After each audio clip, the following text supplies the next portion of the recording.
qu'analyser la relation qu'entretiennent les revues intellectuelles et d'analyse avec les organisations sociales et singulièrement les organisations syndicales est extrêmement important en Belgique francophone. Je dirais que la relation se caractérise d'abord par un compagnonnage historique entre ces deux composantes, donc les revues intellectuelles et les organisations sociales. C'est un compagnonnage, une amitié de plusieurs années qui peut s'expliquer par différents facteurs. Premièrement, parce que les organisations syndicales et les organisations sociales ont toujours encouragé le fait que leurs travailleurs ou leurs permanents puissent s'exprimer et écrire dans les revues intellectuelles et de débat.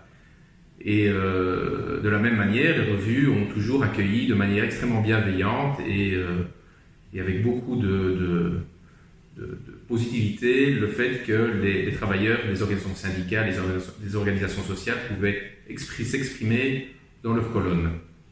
Le deuxième élément, le deuxième facteur, c'est le fait que les revues de débat et d'analyse servent véritablement d'outils d'éducation permanente pour toute une série d'organisations sociales.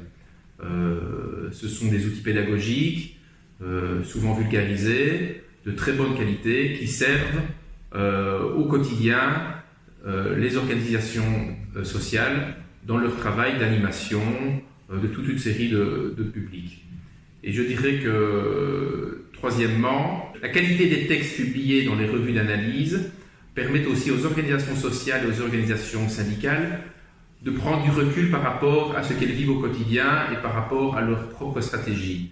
Les revues d'analyse en général réussissent à prendre de la hauteur nécessaire pour analyser des phénomènes sociaux, mais aussi des stratégies propres aux organisations sociales.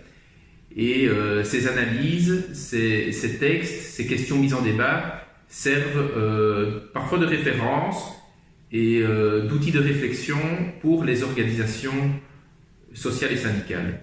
Et donc je dirais qu'il y a un cercle, si vous voulez, un cercle vertueux qui existe entre les revues et les organisations sociales, un cercle qui s'alimente.